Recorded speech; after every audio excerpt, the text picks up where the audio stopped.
boa noite forte, depois de toda essa pandemia, né?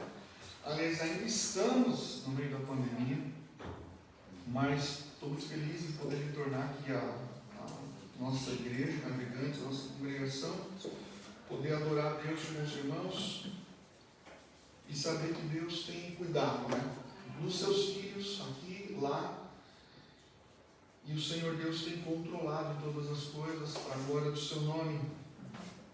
Então, embora a gente se entristeça com as perdas de pessoas queridas e próximas, os irmãos provavelmente perderam conhecidos, amigos, embora a gente olhe para o futuro e não tenha boas perspectivas, né, em relação àquilo que pode acontecer ainda, nós descansamos sob as mãos de um Deus que é soberano. Deus continua no trono, não é o Covid, não é a pandemia. Deus continua no trono, reinando. E para quem é filho de Deus e conhece a palavra de Deus, sabe que tudo o que tem acontecido não é novidade. Jesus fala de outras coisas ainda piores que sobrevirão a este mundo. Jesus fala da grande tribulação. Mas nós descansamos, meus irmãos, porque Deus selou conosco uma aliança eterna. Nem mesmo a morte poderá nos separar do seu amor. Pandemia, vírus ou qualquer outra coisa, nada poderá nos afastar do amor de Deus. Porque a nossa aliança com o Pai é uma aliança que foi selada na cruz pelo sangue de Jesus Cristo. Somos eternamente dele. E ele é nosso. Estamos numa aliança e descansamos nessa aliança, certos de que ele está no controle de tudo. Nós vamos abrir a palavra do Senhor lá no Salmo de número 67.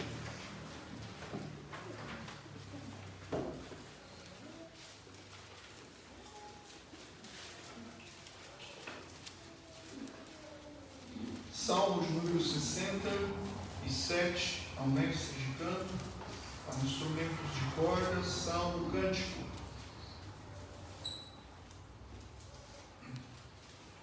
Diz o salmista: seja Deus gracioso para conosco e nos abençoe, e faça resplandecer sobre nós o rosto, para que se conheça na terra o teu caminho e em todas as nações a tua salvação. Louvem-te os povos, ó Deus, louvem-te os povos todos. Alegrem-se e exultem as gentes, pois julgas os povos com equidade e guias na terra as nações. Louvem-te os povos, ó Deus, louvem-te os povos todos. A terra deu o seu fruto e Deus, o nosso Deus, nos abençoa. Abençoe-nos, Deus, e todos os confins da terra o temerão. Amém. Irmãos,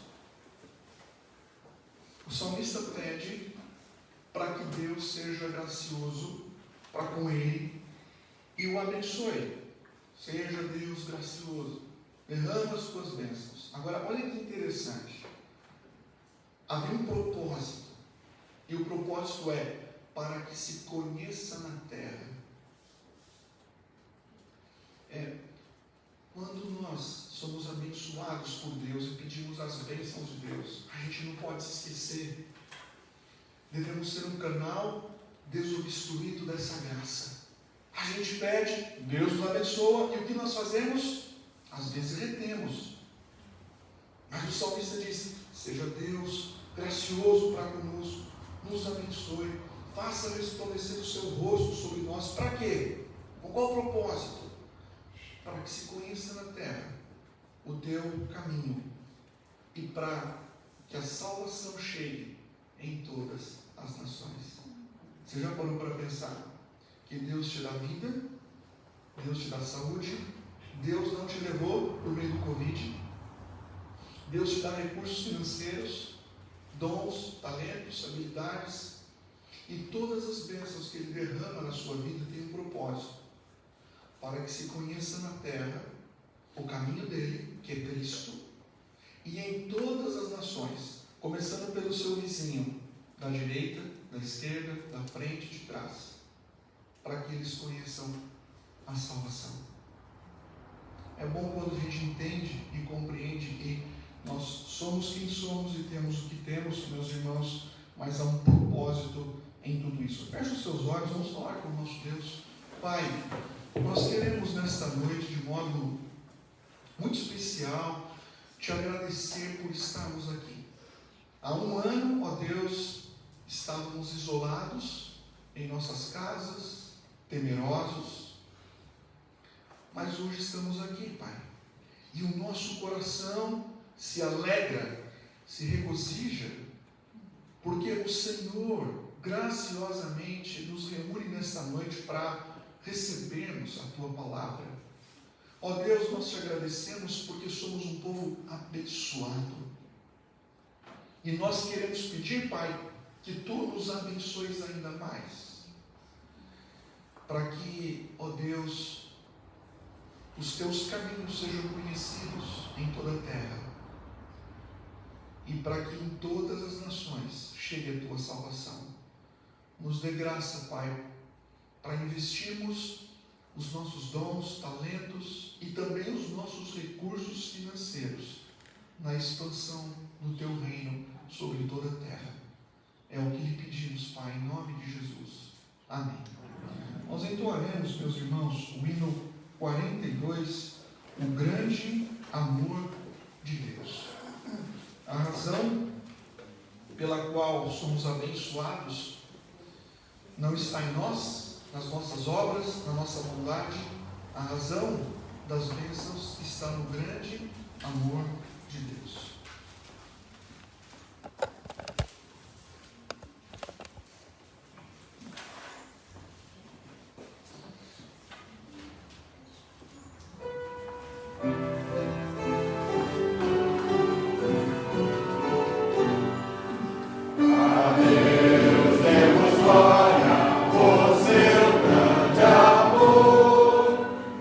Filho bendito por nós.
em 1 João, capítulo 1, um texto, irmãos, bastante conhecido, que fala sobre perdão de pecados. Primeira Epístola de João, capítulo 1, veja o que diz a palavra do Senhor a partir do versículo 5. Eu leio para os irmãos a Sagrada Escritura, peço para que vocês acompanhem, diz assim a palavra de Deus: Ora, a mensagem que da parte dele temos ouvido e vos anunciamos é esta, que Deus é luz, e não há nele treva nenhuma. Se dissermos que mantemos comunhão com ele e andarmos nas trevas, mentimos e não praticamos a verdade. Se, porém, andarmos na luz, como ele está na luz, mantemos comunhão uns com os outros, e o sangue de Jesus, seu Filho, nos purifica de todo pecado. Se dissermos que não temos pecado nenhum, a nós mesmos nos enganamos e a verdade não está em nós. Se confessarmos os nossos pecados, ele é fiel e justo para nos perdoar os pecados e nos purificar de toda injustiça.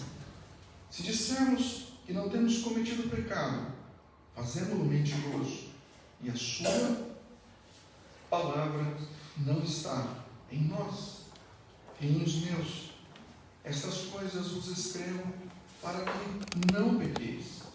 Se todavia alguém pecar, temos advogado junto ao Pai, Jesus Cristo justo, e ele é a propiciação pelos nossos pecados, e não somente pelos nossos próprios, mas ainda pelos do mundo inteiro.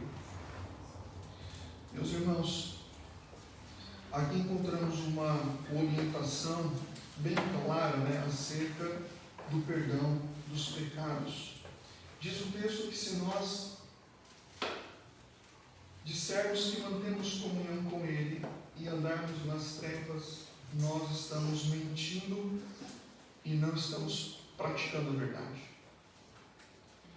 Há muitas pessoas que dizem: eu estou com ele, eu também sou filho de Deus, eu também sou discípulo, sou membro da igreja presbiteriana, faço parte. Mas olha o que o texto diz: se nós dissermos que mantemos comunhão com ele, mas andarmos nas trevas, e trevas aqui é sinônimo de prática constante do pecado, nós mentimos. Agora, ele continua: agora, se porém andarmos na luz, como ele está na luz, aí sim, mantemos comunhão uns com os outros, e o sangue de Jesus nos purifica de todo pecado. Veja que o texto bíblico não diz que quem anda na luz não comete pecado. Quem anda na luz e está com Cristo ainda cai em pecado. E às vezes a gente peca. Nós deveríamos não pecar, porque temos o Espírito Santo e podemos dizer não para o pecado. Mas ainda há um resto de natureza pecaminosa em nós. Ainda há um resquício de natureza pecaminosa em nós, que às vezes nos inclina, nos leva a fazer aquilo que Deus não aprova. Mas o texto bíblico é maravilhoso, porque diz assim: olha, quando você escorregar no pecado, e nesse sentido o pecado é um escorregão apenas, e confessarmos aquela queda, diz o texto que ele é fiel e justo para nos purificar dos pecados, nos perdoar dos pecados e nos purificar de toda injustiça. E esse é um bom momento para você olhar para a sua vida e falar assim: talvez na última semana aí você caiu, você se espatifou em alguma prática pecaminosa, algum pensamento pecaminoso. Talvez você falou demais, talvez você deixou de fazer algo que era necessário, talvez você foi muito crítico, muito áspero, muito ácido, muito duro, e você infelizmente acabou ofendendo pessoas. Deus conhece o seu coração. Então, se você escorregou aí nos últimos dias, mesmo estando com Cristo, esse é um bom momento para você falar assim: Senhor, me perdoe, Pai, me perdoe. E Deus, meus irmãos, Ele se agrada daquele que tem coração compungido e contrito. Deus tem prazer em liberar o seu perdão em Cristo. Nós vamos fechar os nossos olhos, nós vamos orar ao nosso Deus nesse momento. Feche os seus olhos, vamos falar com o nosso Deus. Nós temos um momento de oração silenciosa. Eu vou pedir para que o nosso irmão Jonatas nos conduza em oração, quebrando esse momento com uma oração de confissão. Oremos.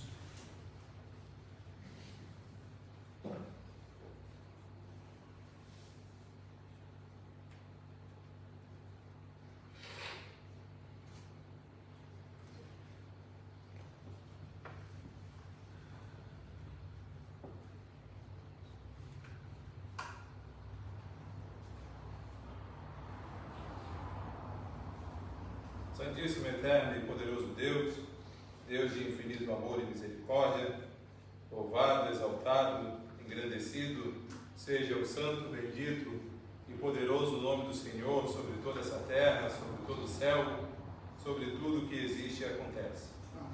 Com o coração compungido, Pai eterno, nos colocamos debaixo do seu altar nesse momento para clamar perdão ao Senhor por todas as nossas falhas e por todos os nossos pecados. Não, Pai eterno, que merecemos alguma coisa, pois o que merecemos é a morte, mas é nos méritos do Senhor Jesus Cristo, que morreu naquela cruz e ressuscitou.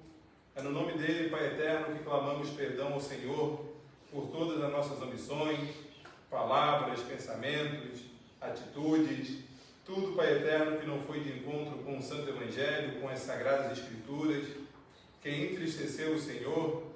Clamamos nesse momento o seu perdão e a sua misericórdia em nossas vidas. Nos purifique, Pai eterno, dos nossos pecados, purifique nossas almas, nos dê força, Pai eterno, para que não venhamos a cair em tentação e para que não venhamos a errar novamente, Deus eterno, as mesmas atitudes, mas que possamos mudar, Deus eterno, que possamos melhorar, que possamos nos santificar com a ajuda do Santo Espírito e que possamos nos esforçar para tal. Muito obrigado, Pai eterno, pela rica oportunidade de poder estar na sua casa essa noite, de elevarmos as nossas orações ao Senhor, de cantarmos hinos ao seu nome. Que o Senhor, Deus eterno, que o Santo Espírito possa falar através do seu ministro em nossos corações, que possamos, Pai eterno, colocar em prática nossas vidas e mudarmos naquilo que for necessário. Aceite o nosso culto, Deus eterno, nos purifique para que possamos elevar culto santo ao Senhor. Muito obrigado por tudo, agradecemos por tantas bênçãos em nossas vidas e pedimos a sua bênção durante toda essa noite. É no nome do Mestre, Senhor e Salvador Jesus Cristo. Amém. Amém. Meus irmãos, quando nós estamos perdoados, e nos apropriamos desse perdão que Deus nos concede, a gente fica mais livre para adorar a Deus. Para adorar a Deus. Nosso coração, acho que a certeza do perdão, nós adoramos a Deus com mais liberdade. E nós faremos isso agora, entoando 3 cânticos. E depois que entoarmos os 3 cânticos, finalizando, os irmãos também poderão consagrar os seus dízimos e as suas ofertas. Lembrando do Salmo 67, seja Deus gracioso para conosco e nos abençoe. Aquela bênção, diz os comentaristas, se refere à questão material, principalmente. As bênçãos que Deus derrama sobre a nossa vida, elas devem escoar para alcançar a vida de outros. E nós também faremos isso ao final do último cântico, finalizando. Os irmãos que sentirem aí o desejo no coração poderão consagrar os seus dízimos e suas ofertas. Vamos colocar irmãos de pé para louvar os nossos Deus.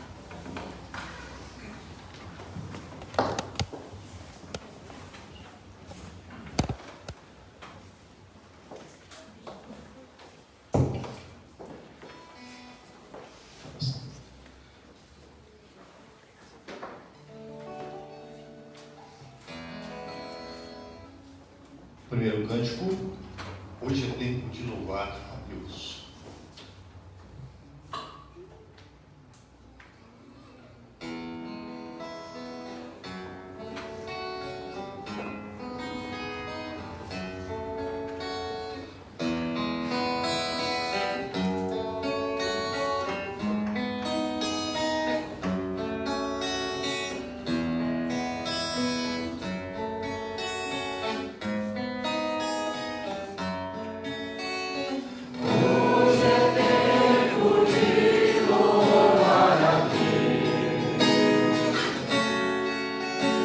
Em nós agora habita teu Espírito, e então é só cantar e a Cristo exaltar, e sua glória encherá este lugar. Vem louvar.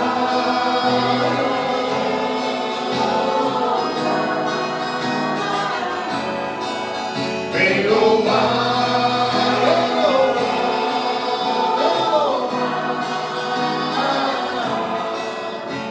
o meio dos louvores Deus habita,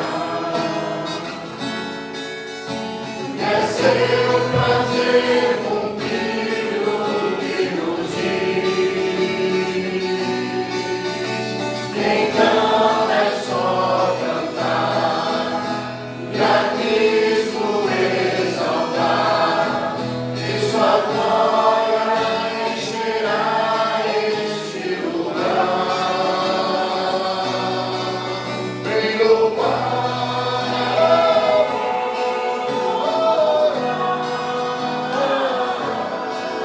vem louvar.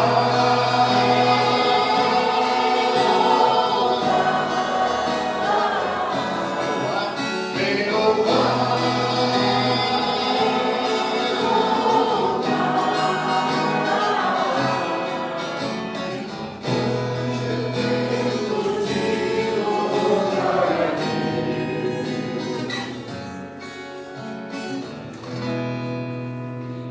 não existe nada melhor do que ser amigo de Deus.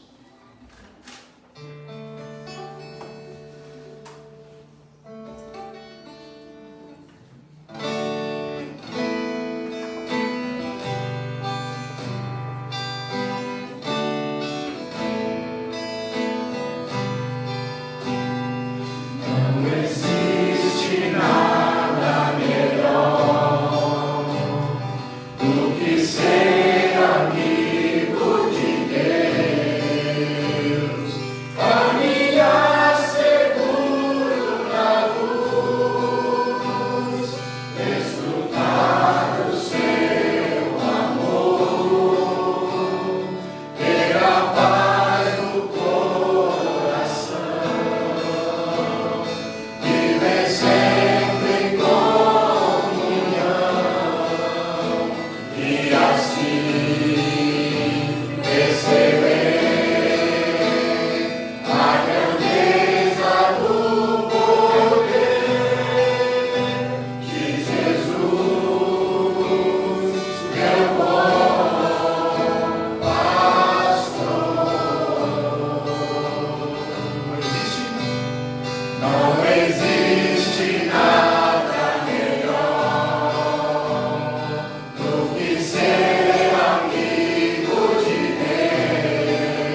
ser que vive, louve sempre o nome do Senhor.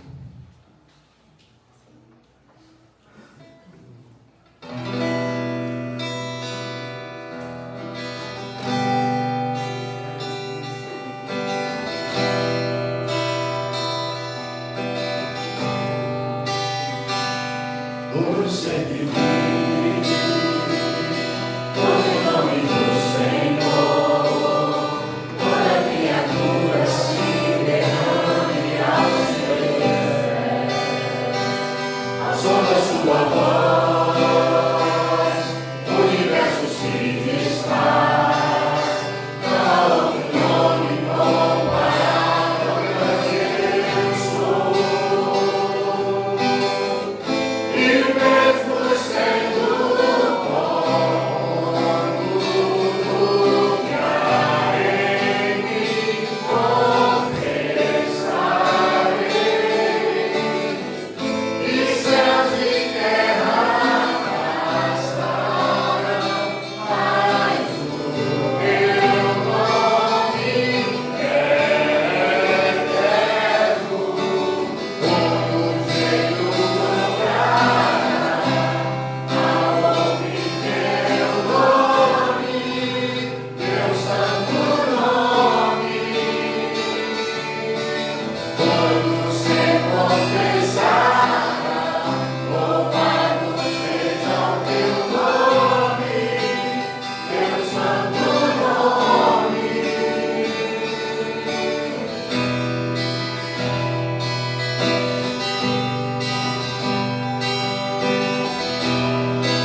Todo ser que vive, o nome do Senhor, toda criatura se derrame aos teus pés, ao som da sua voz, o universo se desfaz, não há outro nome comparável ao grande eu sou.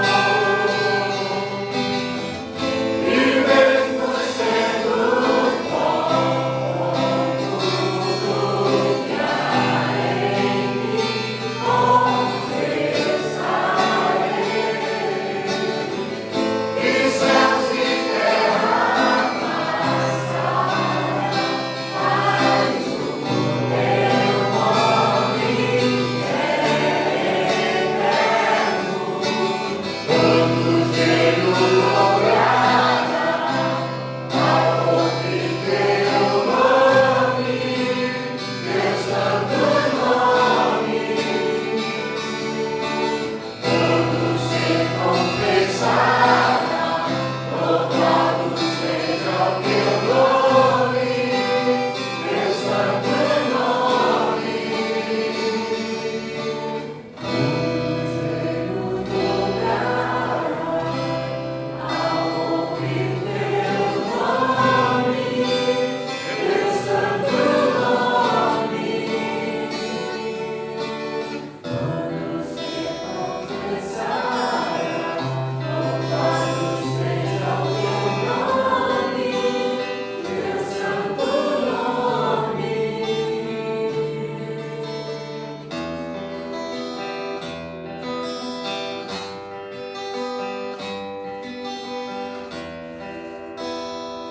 podemos assentar, irmãos.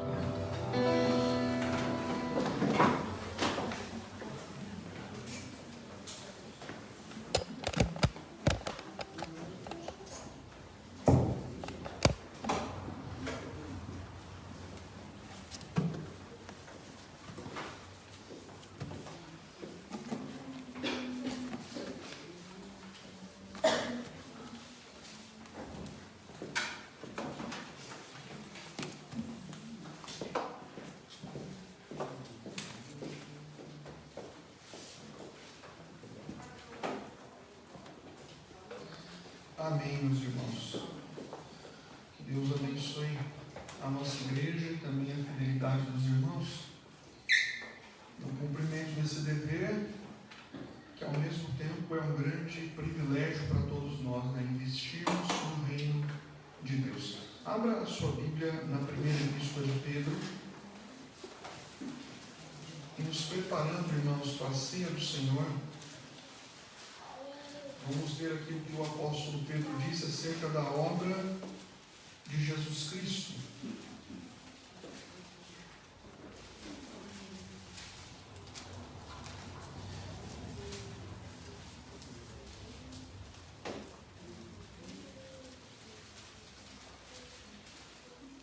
Aqui no primeiro capítulo, a partir do versículo 13, 1 Pedro, capítulo 1, verso 13. O apóstolo Pedro diz assim: por isso, cingindo o vosso entendimento, sede sóbrios, e esperai inteiramente na graça que vos está sendo trazida na revelação de Jesus Cristo. Como filhos da obediência, não vos amoldeis às paixões que tinhas anteriormente na vossa ignorância.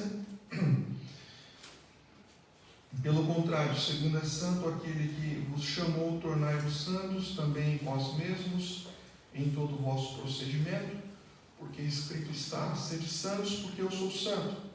Ora, se invocais como Pai aquele que sem acepção de pessoas julga segundo as obras de cada um, portai-vos com temor durante o tempo da vossa peregrinação, sabendo que não foi mediante coisas corruptíveis como prata ou ouro que fostes resgatados do vosso fútil procedimento que vossos pais vos legaram. Agora preste atenção.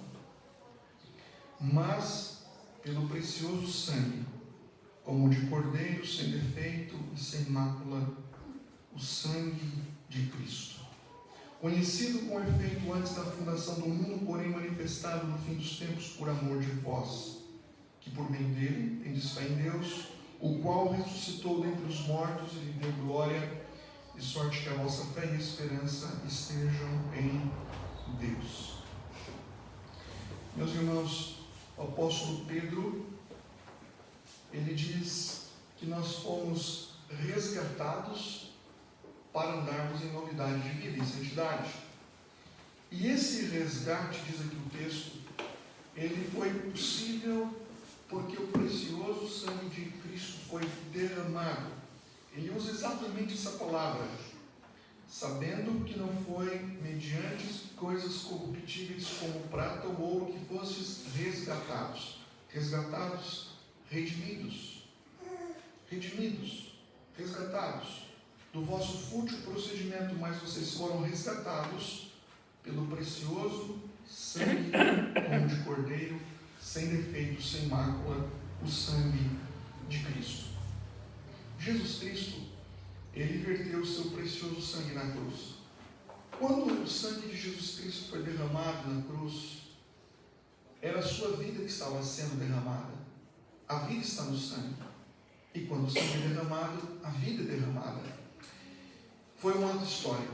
Se você estivesse lá naquele dia, depois que retiraram Cristo da cruz, talvez você poderia se aproximar da cruz e talvez você poderia até tocar ali no sangue que estava sobre o madeiro. Jesus realmente desceu até nós, se tornou homem, viveu a nossa vida, ele morreu a nossa morte, o sangue dele foi derramado na história. A diferença entre o sangue de Cristo e o meu sangue, quimicamente o sangue era igual. A diferença é que se eu decidisse morrer por vocês, não ia adiantar nada. Seriam dois pecadores condenados ao inferno. Porque seria o sangue de um pecador imperfeito, falível. Mas o sangue que foi vertido na cruz, aquele sangue é o sangue, é sem defeito, sem mácula, porque Jesus Cristo não tinha pecado. Ele teve que se fazer homem, porque só um homem poderia substituir outro homem. E ele precisava ser Deus para suportar na cruz toda a ira do Pai, que deveria ser despejada em nós, mas foi despejada nele. E ele, com toda a sua vida perfeita, viveu a nossa. Porque nós não tínhamos capacidade nem mesmo de vivermos a nossa própria vida. Mas ele viveu por nós, a nossa vida. E ele morreu por nós na cruz, como um substituto. E o sangue dele derramado é o sangue que nos cobre, que nos lava, que nos purifica. Isso é uma bênção, uma bênção.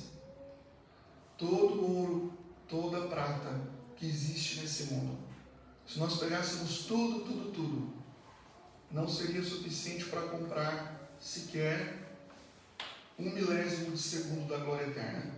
Não seria suficiente para comprar sequer o mínimo deslize que cometemos nessa caminhada cristã. Mas o sangue de Cristo é o sangue que nos resgata de todo o pecado.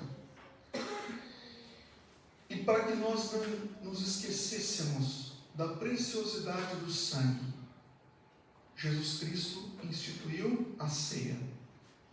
Naquela quinta-feira, no cenáculo, naquela sala, junto com os apóstolos, ele estava ali celebrando a Páscoa judaica, comendo o carneiro, o cordeiro.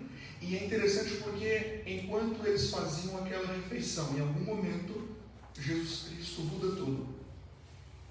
A Páscoa judaica, que tinha como sinal o cordeiro, de repente os apóstolos veem Jesus pegando o pão e dizendo: "Isso é o meu corpo". Agora não é mais o cordeiro, agora é o pão. Depois Jesus pega o vinho e diz: "Este é o meu sangue". Agora o vinho simboliza o sangue derramado na cruz. E ali Jesus institui a ceia, para que os discípulos não se esquecessem. Tanto que ele disse: "Fazer isto em memória de mim". E depois de ter celebrado a ceia, logo no dia seguinte, Jesus foi entregue e ele morreu na cruz. E os discípulos não se esqueceram do precioso sangue que foi vertido lá no Calvário. E hoje nós vamos comer do pão e beber do cálice e vamos trazer à memória o que Jesus Cristo fez por nós. Ao mesmo tempo, vamos olhar para frente, porque Jesus Cristo disse naquele dia: "Eu não mais beberei do fruto da videira, do vinho, até que o hei de beber novo no reino". Hoje Jesus se faz presente aqui, espiritualmente Ele está aqui. Ele está aqui. Mas nas bodas do Cordeiro, no grande dia, Ele estará fisicamente presente. Fisicamente, com o seu corpo glorificado. Então, nós estamos numa fase de Covid, pessoas queridas partindo, esse pânico, esse mundo que geme. Mas não se esqueça de uma coisa: você tem o que há de melhor e mais precioso nesse mundo. Você tem o sangue de Cristo que foi derramado em seu favor. Ainda que eu e você, por alguma situação aí peguemos esse vírus, talvez alguns aqui pegaram, e por meio dele sejamos levados à morte. Ainda assim, disse Paulo, que morrer é estar com Cristo é incomparavelmente melhor. Isso tira temores, isso gera paz, consola o nosso coração. Nós vamos orar ao Senhor para que Deus assim abençoe esse momento, consagre esse ato, e logo na sequência iremos partir aqui o pão e o vinho. Feche seus olhos. Pai, nós estamos aqui desejosos de participar do pão e do vinho, porque nós sabemos o que esse pão e esse vinho simbolizam. E a nossa esperança está exatamente nesta mesa. A mensagem do Evangelho encenada, materializada por meio do pão e do vinho. Abençoa o teu povo. Abençoa a tua igreja. Consagre esse ato, esses elementos e o nosso coração, para que participemos dignamente, Pai, pelos méritos de Cristo. E é no nome dele que oramos. Amém. Amém. Irmãos, até para nos preparar para esse momento, nós vamos entoar o hino 267. O hino 267. Esse hino fala do sangue precioso. Então agora a gente vai, partir o pão e tomar o cálice, vamos nos lembrar desse precioso sangue. Nós vamos receber o elemento, vamos segurar o elemento nas mãos e aí no momento certo vamos participar todos juntos, como um único corpo, como uma única família, ok? Então vamos entoar o hino 267, nos preparando para esse ato.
Amém. Eu quero convidar os oficiais que irão nos auxiliar aqui na distribuição dos elementos, que venham à frente.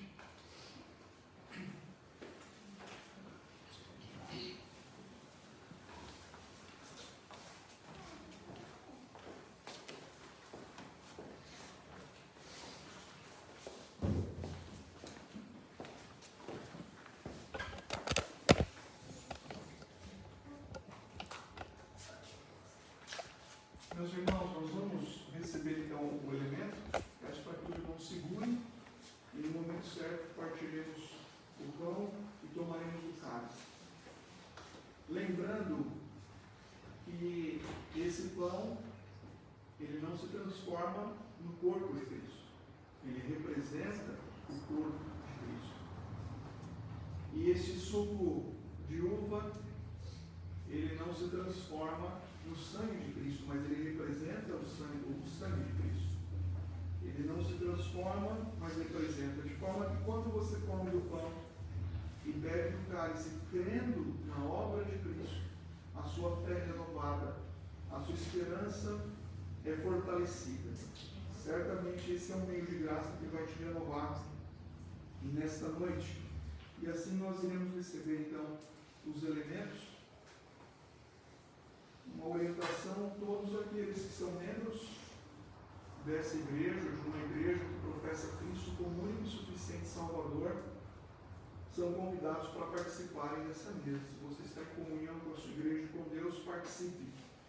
Essa mesa não é a mesa da Igreja Presbiteriana de Navegantes, é a mesa de Cristo. Todos aqueles que fazem parte da Igreja de Cristo são convidados a participarem desse ato. Vamos receber então os elementos.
graças, ele partiu e ele disse aos seus discípulos: comei dele todos em memória de mim. Comamos.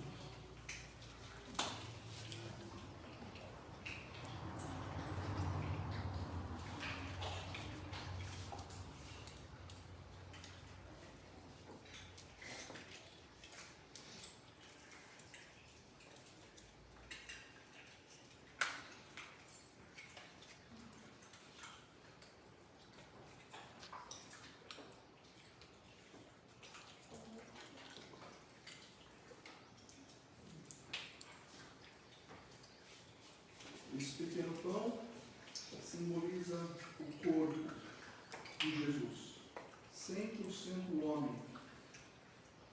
E este cálice, ele representa o seu sangue. Por meio de um único sacrifício, o seu sangue derramado, ele pagou os nossos pecados, a nossa dívida na cruz. Meus irmãos,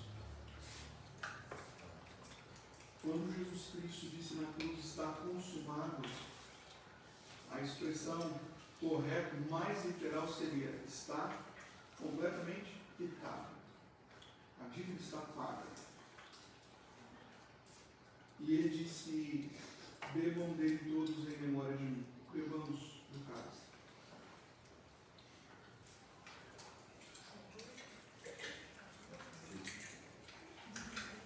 Pai,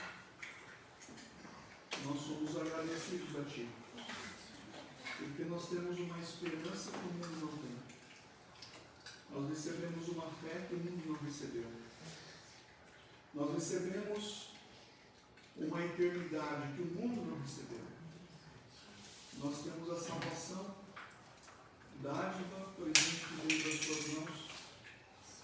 E Te agradecemos, Pai, porque nesta noite podemos celebrar a nossa vitória. Não a vitória, Pai, contra a pandemia ou contra o vírus, mas a vitória contra o nosso principal inimigo, a morte.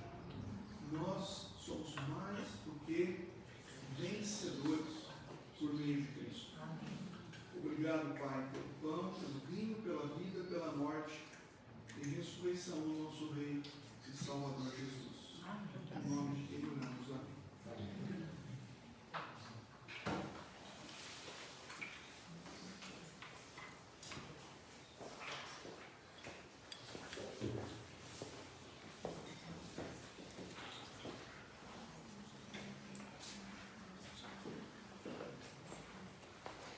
Amém. Meus irmãos, alimentados pelo pão, pelo vinho, eu quero convidá-lo agora a abrir a palavra do Senhor no Evangelho segundo Lucas, capítulo de número 9. Quero convidá-lo a abrir a palavra de Deus, Evangelho segundo Lucas, capítulo de número 9.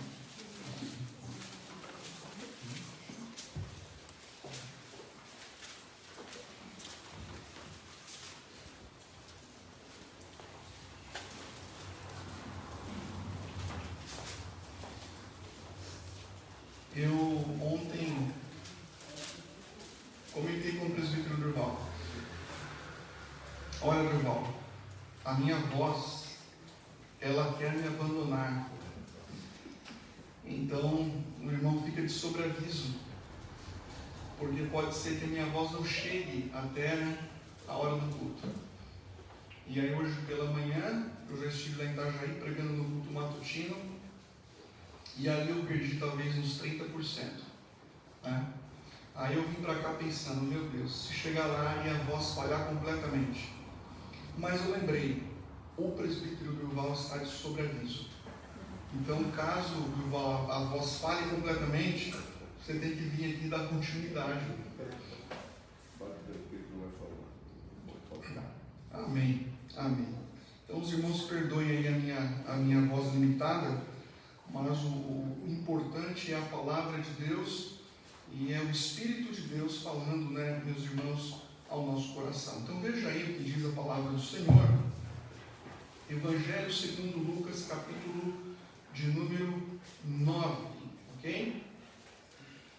Nós vamos, meus irmãos, primeiro ler aí o versículo de número 23.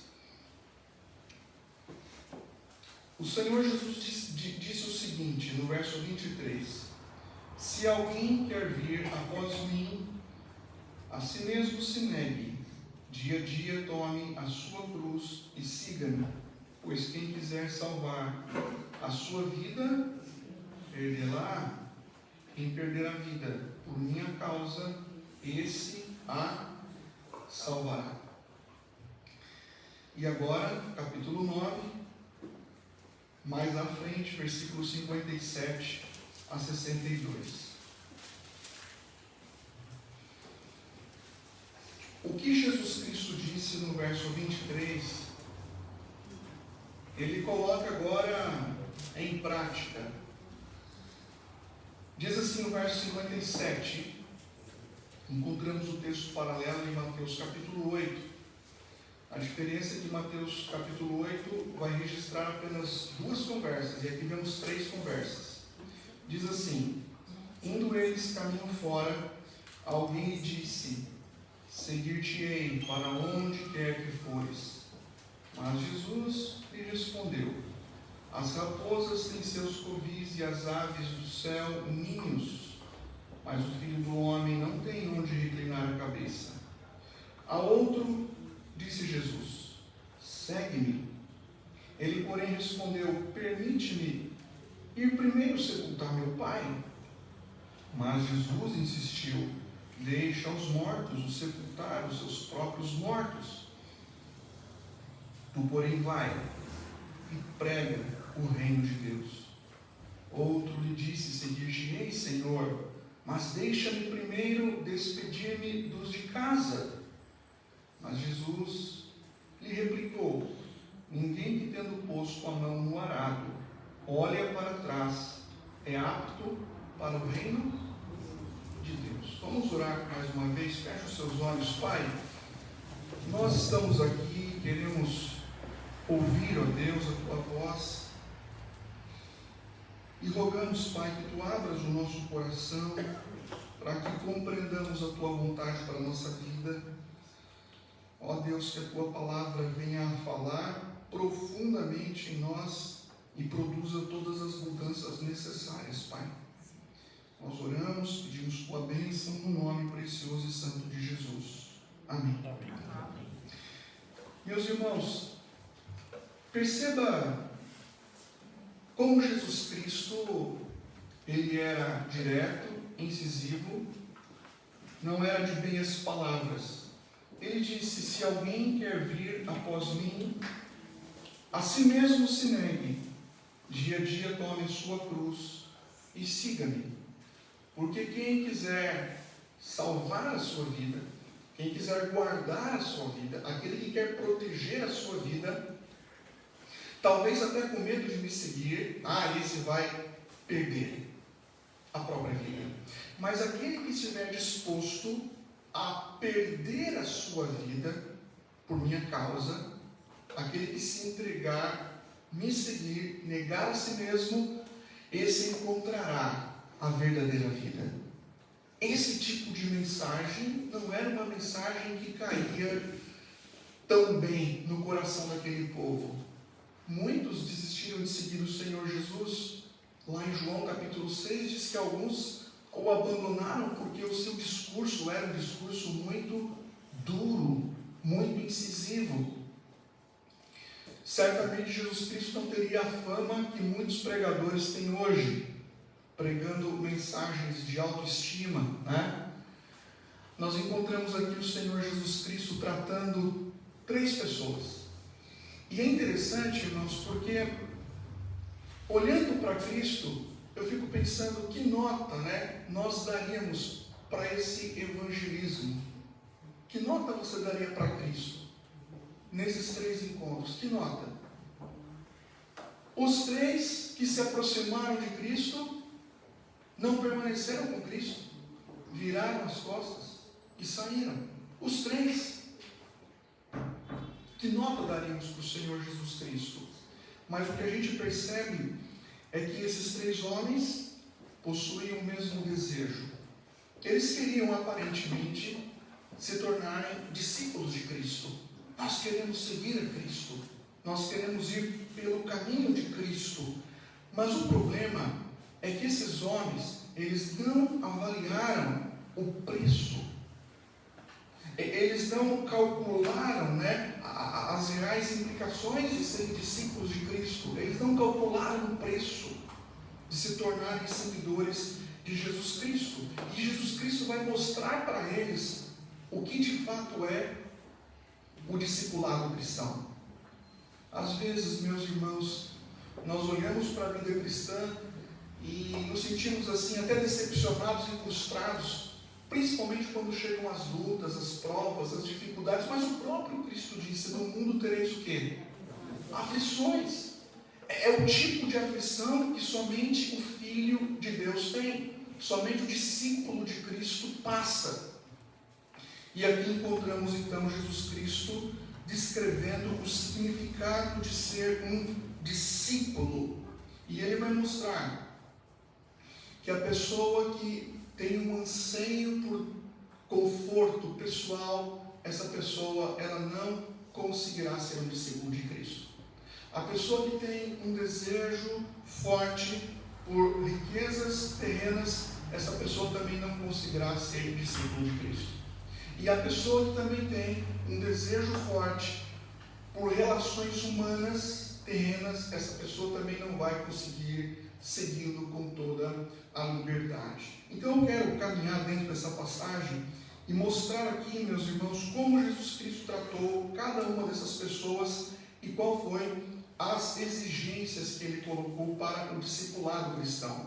Por que isso é importante? Isso é importante porque você frequenta essa igreja, talvez você já foi batizado, é um membro professo, e você está aqui e de repente você nunca parou para fazer uma avaliação sincera, um autoexame, colocar a sua vida sob a luz da palavra de Deus e levantar esse questionamento: será que realmente eu estou me comportando, eu estou vivendo de forma integral como um discípulo de Jesus Cristo? Será que realmente eu tenho ansiado, desejado viver como Cristo viveu, falar como Cristo falou, agir como Cristo agiu, ser como Cristo em minhas relações? Será que eu tenho priorizado Jesus Cristo na minha vida e Ele tem sido o meu maior bem, o meu maior tesouro? Ele tem sido tudo para mim, Ele é suficiente?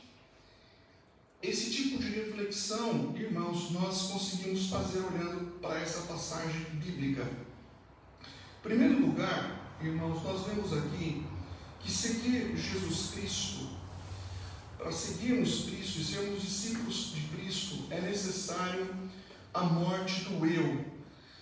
É necessário esse preço. Veja o que diz aí novamente, eu vou ler para os irmãos, versículos 57 e 58. Indo eles caminho fora, alguém lhe disse: seguir-te-ei para onde quer que fores.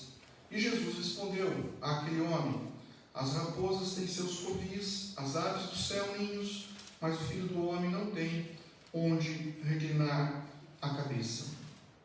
Então dá para imaginar aqui o Senhor Jesus Cristo caminhando por aquelas ruas empoeiradas da Galileia. Ele estava indo em direção a Jerusalém para morrer na cruz. E uma multidão de homens, de mulheres, o cercavam e o acompanhavam, e aquelas pessoas estavam fascinadas, maravilhadas com os milagres que Jesus Cristo havia realizado. E surpreendentemente, no meio daquela multidão que acompanhava Cristo, alguém se destaca, fazendo uma declaração surpreendente. Essa pessoa diz: eu te seguirei por onde quer que fores.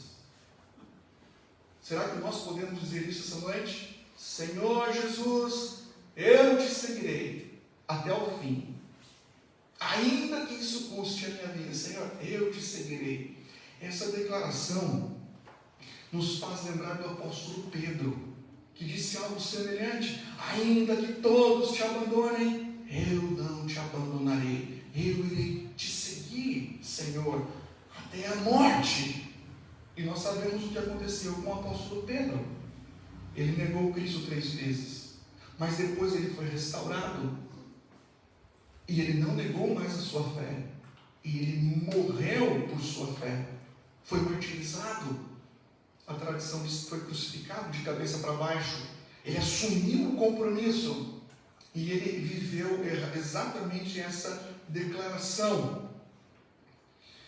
Eu não duvido, olhando aqui para a passagem, olhando para esse homem, da espontaneidade dele, da voluntariedade, do desejo ali de ser um discípulo de Jesus Cristo até as últimas consequências. Talvez ele tenha visto Jesus realizar tantas coisas, ele ficou tão, nossa, eu quero um mestre como esse.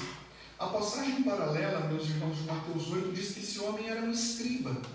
Era um escriba. Era um homem versado na lei. Mas ele queria um mestre, assim, diferenciado.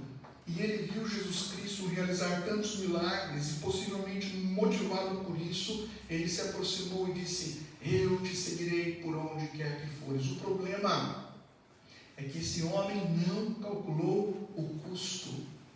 Ele não avaliou o que aquela declaração resultaria em sua própria vida. E nós vamos descobrir aqui na resposta de Cristo o que exatamente esse homem buscava. Quando ele disse: Senhor, eu te seguirei por onde quer que fores, o que exatamente esse homem estava buscando? Nós descobrimos o que ele estava buscando por meio da resposta de Cristo. Porque veja, Jesus Cristo conhecia aquele homem, ele conhecia o coração daquele homem, como conhecia o coração do jovem rico. Vocês se lembram quando o jovem rico disse: o que eu tenho que fazer para ter a vida eterna? Jesus conhecia o coração daquele homem e disse o quê? Vai, vende tudo que tens, dê aos pobres, vem, segue, e você vai ter um tesouro nos céus. Jesus sabia o que havia no coração do jovem rico, e o apertou, e ele então desistiu, virou as costas para Cristo. E aqui, de forma semelhante, o homem diz: seguir-te-ei, Senhor, para onde quer que fores. E Jesus Cristo, conhecendo o coração daquele homem, respondeu: as raposas têm seus covis, e as aves dos céus ninhos, mas o Filho do Homem não tem onde reclinar a cabeça. Jesus Cristo, ele foi direto ao ponto. Jesus Cristo, com toda honestidade, com toda sinceridade, ele revela exatamente o que havia no coração daquele homem empolgado em segui-lo. Jesus Cristo revela, meus irmãos, ele mostra o coração daquele homem. Na realidade, aquele homem queria seguir Cristo, mas ele queria seguir a Cristo apenas como um meio para alcançar uma vida mais confortável. Ele queria seguir a Cristo, mas ele queria seguir a Cristo pensando que, tomando tal decisão, ele encontraria uma vida terrena mais tranquila, ou as bênçãos materiais alcançariam a sua vida. Ele estava entusiasmado, mas não porque ele amava o Senhor Jesus. Ele estava entusiasmado não porque ele desejava estar com Cristo e ter comunhão com Cristo. Esse homem, ele parece muito com aquele povo que seguia Jesus porque queria pão. Lembra do texto? João capítulo 6, Jesus diz: vocês estão me seguindo porque vocês querem pão. Não é porque vocês me amam. Não é porque vocês querem de fato ter comunhão comigo. É porque vocês querem retirar de mim coisas para terem uma vida melhor.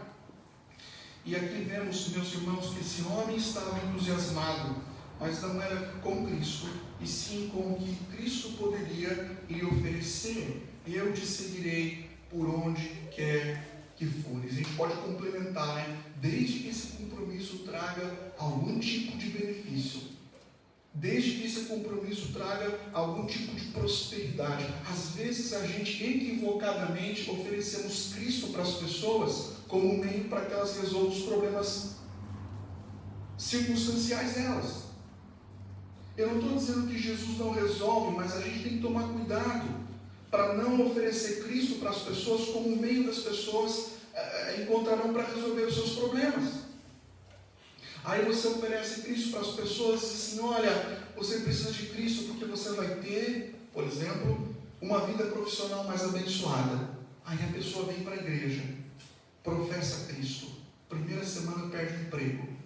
Aí você fala, ai meu Deus. Mas você vem para Cristo, porque daí os seus problemas, as suas enfermidades serão retiradas. Fique tranquilo, Jesus vai cuidar de você. Aí a pessoa vem e professa Cristo, na semana seguinte ela descobre uma doença. E agora, o que eu digo para essa pessoa?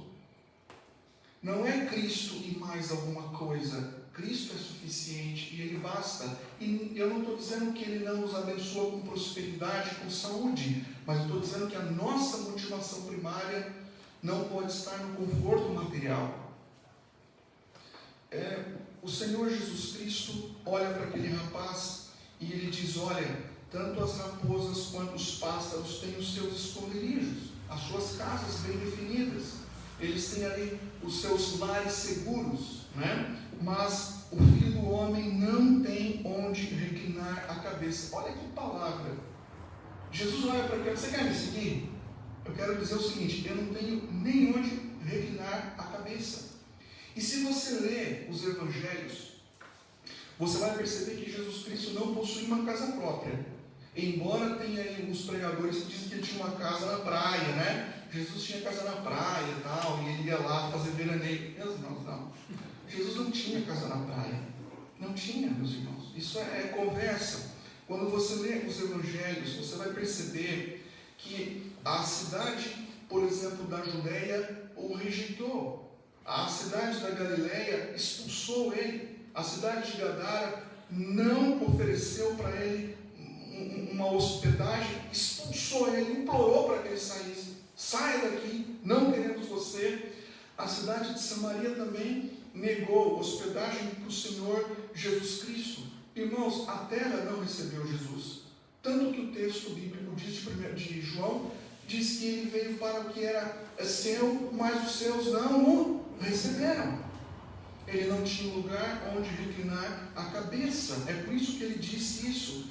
E do fundo, meus irmãos, do nosso coração, olhando para esse Cristo sofredor e redentor, nós queremos ser discípulos de Cristo.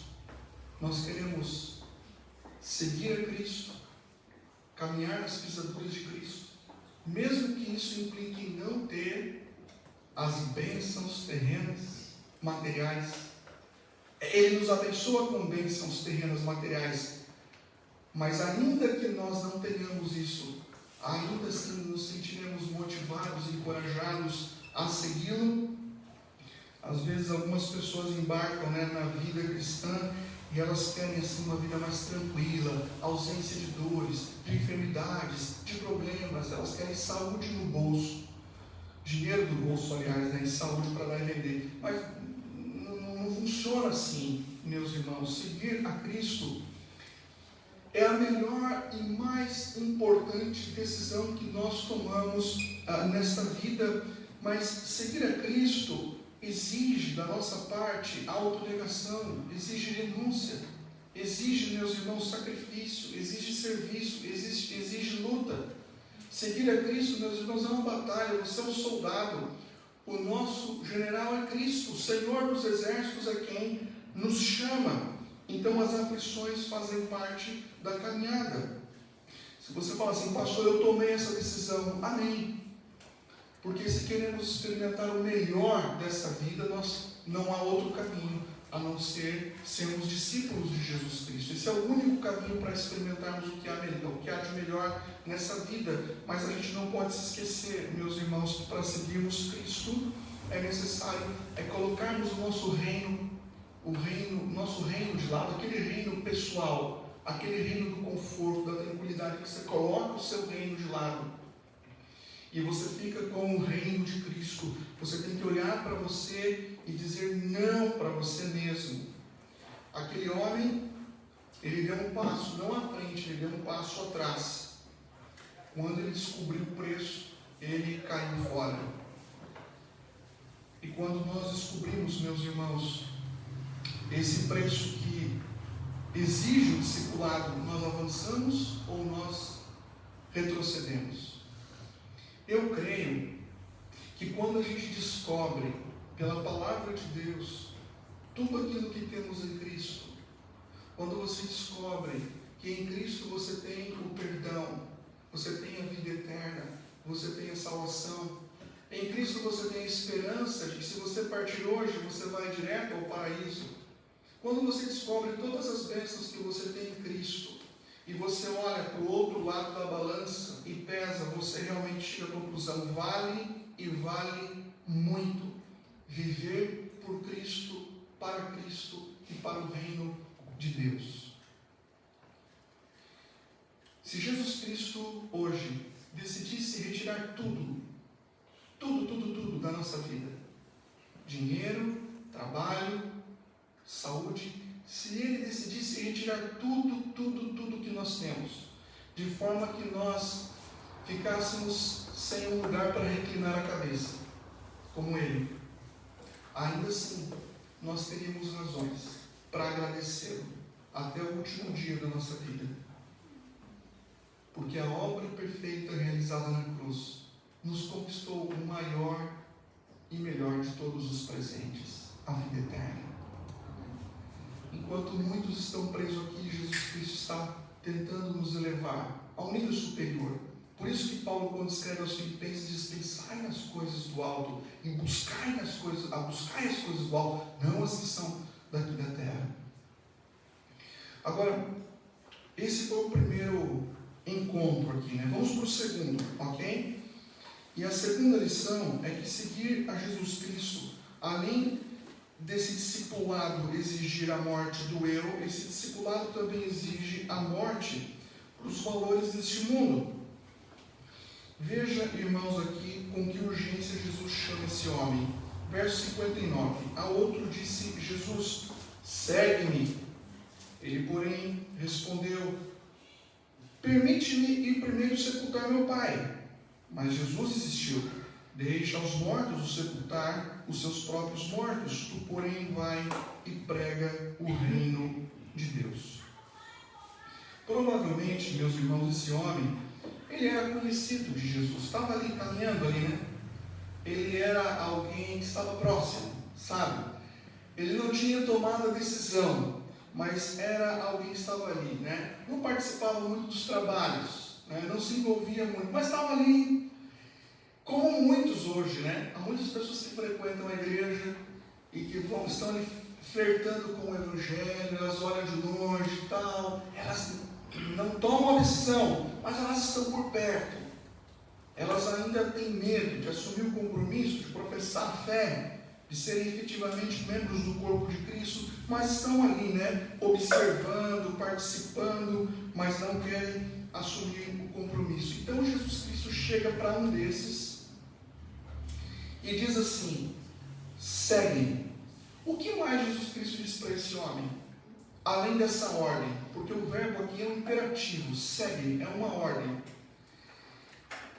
Não disse mais nada. Ele só disse: segue. Aquele homem conhecia um pouco do ministério de Cristo, e Cristo conhecia aquele homem. Quando Jesus Cristo diz: segue, perceba, Jesus não dá explicações, razões. Jesus não dá nenhuma palavra de motivação, tipo: olha, se você me seguir, você terá, né, uma vida próspera e abençoada neste mundo. Jesus não diz isso. Jesus não coloca nenhum doce na boca da criança. Não. Jesus Cristo simplesmente diz: segue-me. Uma ordem: se torne meu discípulo. E a ideia aqui, meus irmãos, é: segue-me agora. Torne-se meu discípulo agora, nesse exato momento. Talvez você esteja aqui nessa noite, você não tomou uma decisão ainda. Presta atenção. Jesus diz para você: segue-me. Você fala: quando, pastor? Eu devo ir para casa pensar e refletir um pouco mais sobre Cristo? Não. Jesus diz para você: segue-me. Quando? Agora. Agora quando? Nesse exato momento. Segue-me.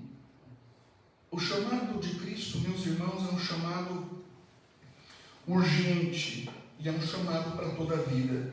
E aquele homem, então, deu uma resposta assim, né, tão piedosa: permita-me ir primeiro sepultar meu pai. Essa declaração é, na realidade, uma figura de linguagem. O pai deste homem ainda não tinha morrido. Mas a ideia aqui, meus irmãos, é a seguinte: deixa eu ir acompanhar meu pai até que ele morra. E assim que ele bater as botas, eu pego a herança e eu irei segui-lo. Essa que é a ideia. Então, quando ele diz, permita-me ir sepultar meu pai, não é que o pai estava morto e alguém precisava pegar ele lá no ML para levar para sepultar. Não era isso. O pai ainda estava vivo. E aquele homem diz, permita-me ir primeiro, permanecer lá com meu pai, cumprir o meu dever, e assim que ele morrer, for sepultado, eu pegar a herança, aí eu estarei livre para te seguir. É interessante essa desculpa, né? Porque muitas pessoas ficam rodeando o Evangelho, mas não assumem um compromisso efetivo com Cristo. E às vezes colocam a culpa na família. A família parece que serve como um obstáculo para um serviço livre e integral a Jesus Cristo. Pessoas que ficam de longe. Falta firmeza por causa da família. Há pessoas que dizem assim, não, agora está difícil, eu estou ocupado demais, por quê? Porque tenho trabalho, sei lá, a faculdade, os estudos, o meu marido, né, que dá muito trabalho, tem as pendências da vida, eu tenho algumas contas, eu tenho que resolver alguns problemas, e assim que eu resolver essas pendências da minha vida e tiver tudo certinho, aí sim, eu vou me voltar para a igreja e eu vou ser um servo de Jesus Cristo quando tudo estiver resolvido. Há pessoas que chegam ao absurdo de justificar a falta de compromisso com Jesus Cristo, dizendo o seguinte, olha, eu não sou muito envolvido e comprometido com a igreja e com o Evangelho, mas eu cumpro os meus deveres, eu sou um bom marido, eu cuido bem da minha esposa, eu sou uma boa esposa, submissa ao meu marido, zelo por ele, eu sou um bom filho, ou sou um bom pai, eu sou um homem trabalhador, eu cumpro os meus deveres na sociedade, eu faço tudo aquilo que está ao meu alcance. Mas eu quero lhe dizer algo, isto não basta. Isso não basta. Por que isso não basta, meus irmãos? Porque o primeiro e mais importante dever da sua vida é com o Criador. O dever mais importante da sua vida é com Cristo. Não existe nada, absolutamente nada, nem o seu trabalho, nem o seu filho, nem a sua esposa, nem ninguém é mais importante que Jesus Cristo. Aliás, Jesus Cristo disse que se você amar mais o seu pai, sua mãe, do que a ele, você não é digno dele.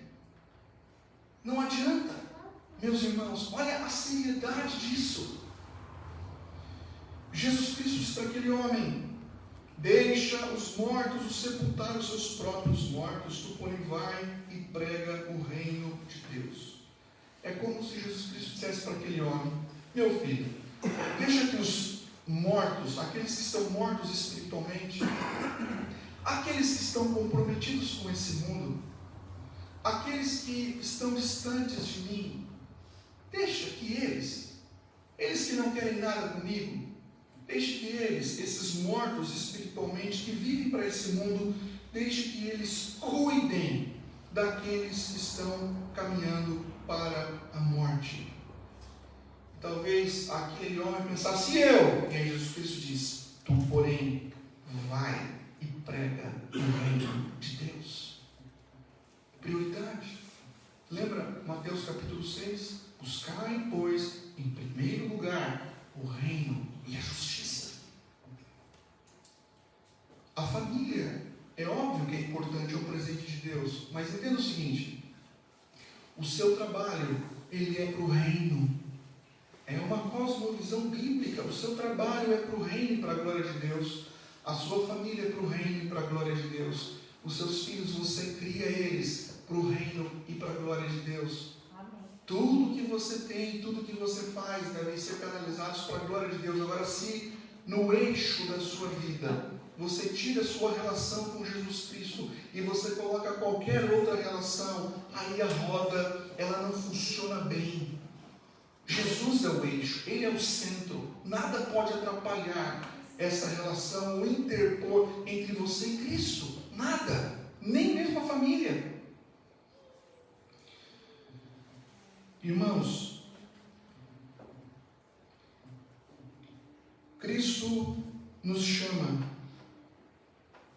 Ele diz: venha e segue-me. E a pergunta é: por que não agora? Né? Ele diz: vem, segue-me. Quando? Agora. Minha agenda está cheia. Estou com muito compromisso, muitas coisas. Sou uma pessoa boa, pastor. Você pode dizer que é uma pessoa boa, que é membro da igreja, mas preste atenção. Se Cristo não é a sua prioridade, se Cristo não é a sua prioridade, é porque você ainda não entendeu o valor, a preciosidade, a riqueza, a satisfação, o contentamento, a paz, a alegria, a eternidade que você pode encontrar em seu relacionamento com Jesus Cristo. Presta atenção, Jesus precisa ser a tua prioridade. Quando você acorda pela manhã, Jesus precisa ser a tua prioridade. Você precisa meditar na palavra de Deus. E você precisa orar ao Pai, porque Ele é a tua prioridade. Não adianta você sair de casa naquela loucura e falar assim: Senhor, eu não tive tempo, mas abençoa o meu dia hoje, viu? E Senhor, eu não posso morrer hoje, porque eu tenho muita coisa para fazer, né? Tenho os meus filhos para criar. Então, por favor, não posso morrer hoje. Cuide da minha vida para que eu chegue até o final. Não é assim. Irmãos, Jesus deve ser a nossa prioridade, prioridade absoluta. Ele disse para aquele homem: tu, porém, vai e prega o reino de Deus. E às vezes eu penso assim: será que nós temos entendido a urgência do chamado de Cristo? Pensa bem. Jesus disse: tu, porém, vai e prega o reino de Deus. Quando? Agora.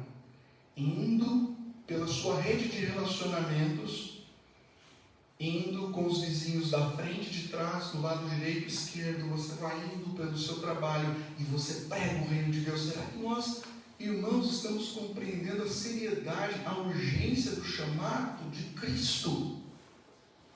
Veja, nós não podemos tratar Cristo apenas como um adendo à nossa vida, né? Tipo, eu tenho a minha vida, agora eu coloquei Cristo, né? Não é assim. Jesus Cristo, meus irmãos, Ele deve ser tudo. E nós precisamos entender e aceitar a urgência do seu chamado e a pregação da sua palavra. Pensa bem aí. Será que alguma coisa tem impedido ou servido de obstáculo entre você e Cristo? E por isso você não tem feito tanto quanto deveria? Vamos para o último encontro de Cristo aqui. Seguir Jesus exige a morte do eu. E aqui no último ponto, seguir Jesus Cristo exige a morte para outras lealdades. É a morte para o conforto terreno, é a morte do eu e é a morte também para outras lealdades. Eu encerro aí os versos 61 e 62. Veja que interessante. Outro lhe disse: seguir-te-ei, Senhor, mas deixa-me primeiro despedir-me dos de casa. Mas Jesus lhe replicou: ninguém que, tendo posto a mão no arado, olha para trás, é apto para o reino de Deus. E aqui encontramos o terceiro homem, que estava ali aos arredores, observando todas as coisas, e ele está interessado em Cristo. E ele quer ser um discípulo de Cristo. E ele então chega e diz assim: Senhor, eu irei te seguir. Se ele parasse por aí, tudo bem, né? Mas ele não para por aí. Ele coloca uma condição. Veja, quando você decide seguir a Cristo, não dá para colocar nenhuma condição. Colocou qualquer condição, já está desclassificado. Mas ele fala: seguir-te-ei, Senhor, mas primeiro deixa-me despedir-me dos de casa. Aí você pensa assim, o que significa isso? Despedir-nos de casa, irmãos, não significa que ele iria até a casa dos pais, iria ali pegar sua malinha, colocar suas roupas e falar, pai, mãe, estou indo. Não era bem isso. Despedir-nos de casa significava ele retornar ao lar e ele pedir a bênção dos pais, a aprovação dos pais, a permissão dos pais. Ele teria que retornar para casa, arrumar a malinha e falar assim, pai, mãe, agora eu quero a bênção de vocês, a permissão de vocês. Agora imagina que ele não retornando para casa e assim, olha, o Nazareno está passando por aí e eu tomei a decisão, eu vou segui-lo. Aí ele disse o quê? Ele disse que a gente tem que seguir ele até a morte, né? Talvez os pais daquele camarada não iriam se sentir tão incentivados ali para mandá-lo. Então, despedidos de casa significava pedir a bênção, uma aprovação para que ele pudesse seguir a Cristo livremente. Jesus conhecia o coração daquele homem e sabia que se ele voltasse para casa, para a família, os pais iriam convencê-lo ali, iriam chorar, não faça isso não vai ser pregador itinerante não, isso vai ser um fracasso, vai seguir esse Nazareno. Jesus sabia. Os familiares iriam demovê-lo daquela decisão, ali talvez, trabalhando nas emoções, ele ia acabar desistindo de ser o seguidor de Jesus. E aí Jesus Cristo diz assim, ninguém que tendo posto a mão no arado, olha para trás, é apto para o reino de Deus. Os comentaristas dizem o seguinte, que o arado palestino, meus irmãos, era um arado leve, que era guiado com uma só mão. Então, o arador ele ia guiando o seu arado, utilizava a outra mão com o aguilhão para ir conduzindo os animais, iam puxando o arado. Então, não era muito complicado, mas o arador, ele precisava de muita atenção, concentração e foco. Quando ele pegava o arado, ele precisava de foco, atenção, para não se desviar nem para a direita nem para a esquerda. Seria impossível arar um campo olhando para trás. Se ele ficasse olhando para trás, ele iria perder o foco. Os sulcos na terra ficariam tortuosos. Talvez ele ficaria desanimado com isso. Então o trabalho seria prejudicado. E veja o que Jesus Cristo coloca: ninguém que tendo pego o arado, olha para trás, é apto para o reino. Sabe por quê? Porque não tem como você falar assim, não, eu estou quase lá, eu agora peguei o arado, mas você continua olhando para o mundo, olhando para o teu reino. A ideia aqui, meus irmãos, é que não dá para ser um discípulo de Cristo com o coração dividido. Você está um pouco lá e um pouco aqui. Você não está focado, não está com a sua atenção voltada para o reino, para cumprir a missão. Você está o tempo todo olhando para trás, porque o seu coração está dividido, porque não há ali uma convicção plena. Há muitas e muitas dúvidas, e há pessoas que são assim. Querem segurar o arado com uma das mãos e com a outra mão querem segurar o reino deste mundo. Jesus Cristo disse que não dá. Não dá para ter dois senhores, não é mesmo? Não tem como amar o mundo e amar a Deus. Quem quer ser amigo do mundo constitui-se inimigo de Deus. Não dá para fazer as duas coisas.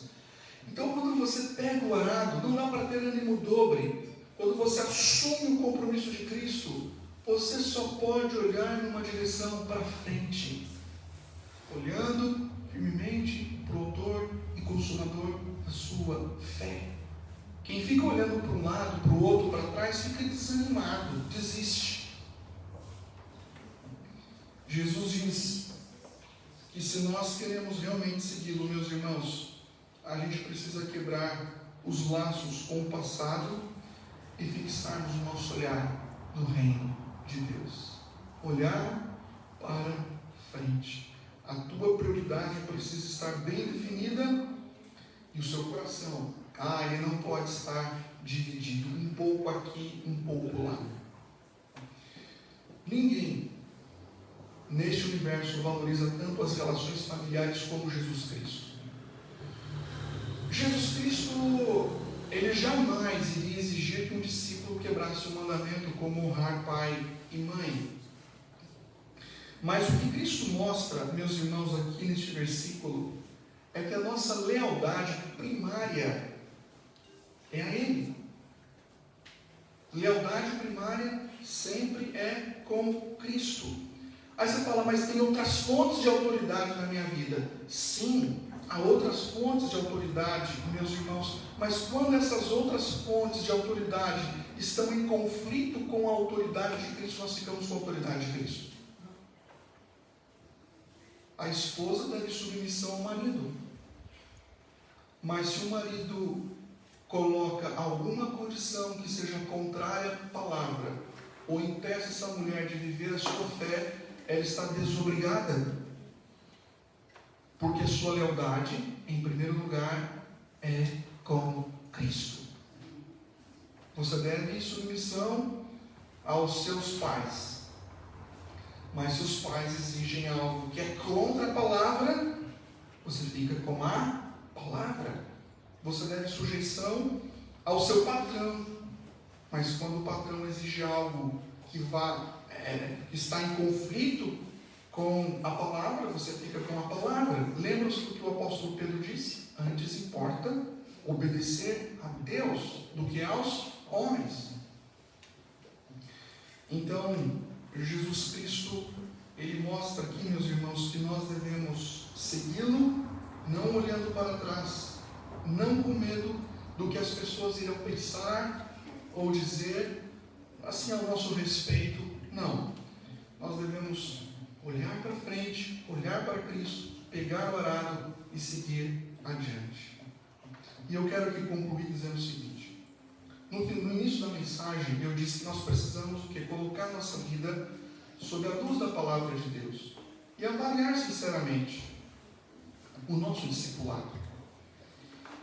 E nós devemos, meus irmãos, avaliar realmente o custo. O custo.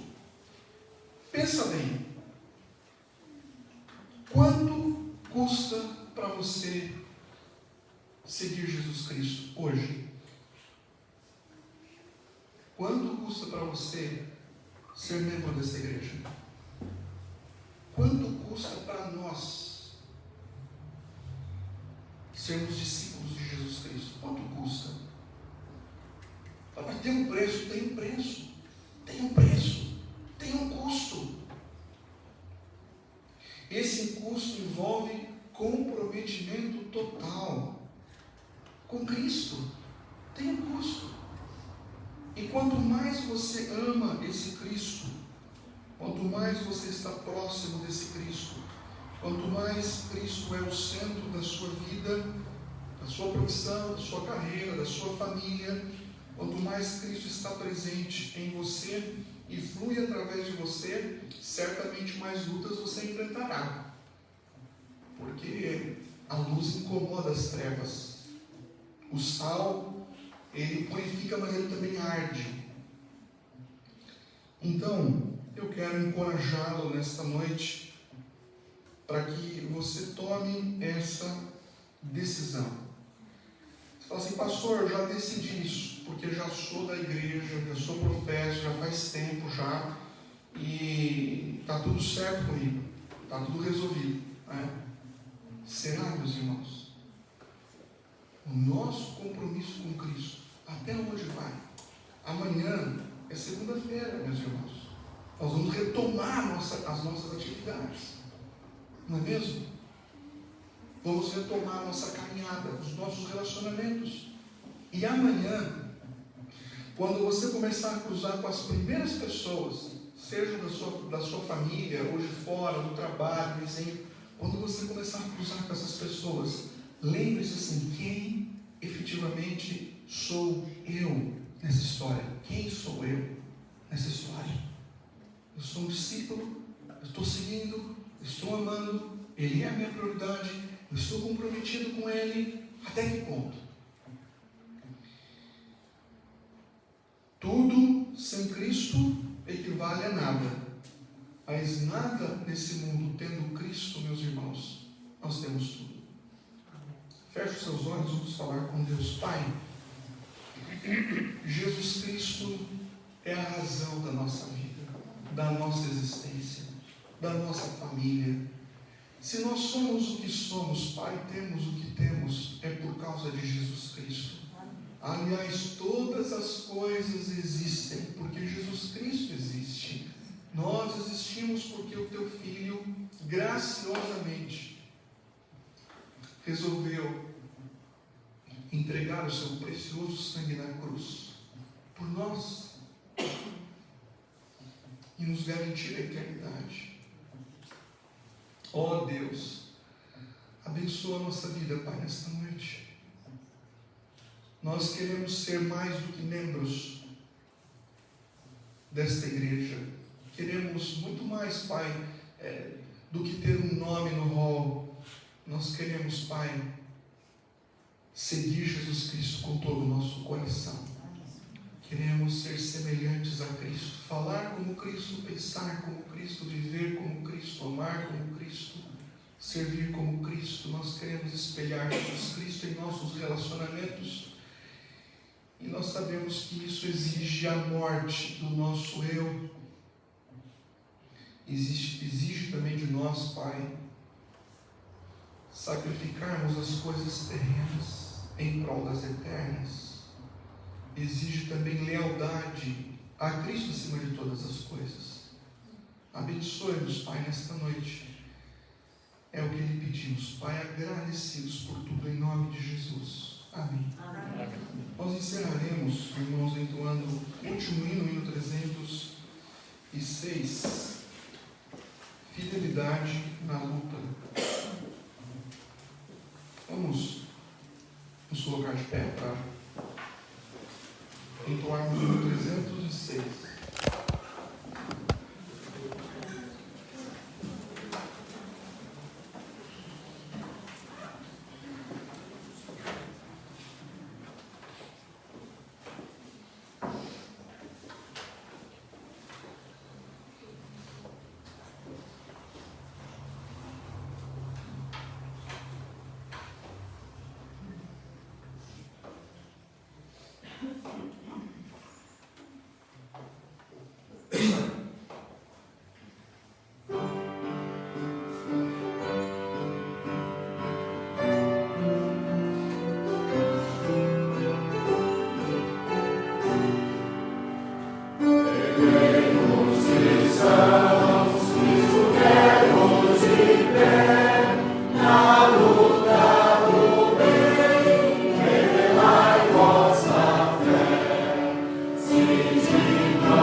graça do nosso Senhor, do nosso Salvador, do nosso Redentor Jesus Cristo, o amor de Deus, o nosso glorioso, eterno, poderoso Pai, e que a comunhão, a consolação e as ricas bênçãos do Santo Espírito repousem sobre vós, povo de Deus aqui presente hoje e para todos sempre. Amém.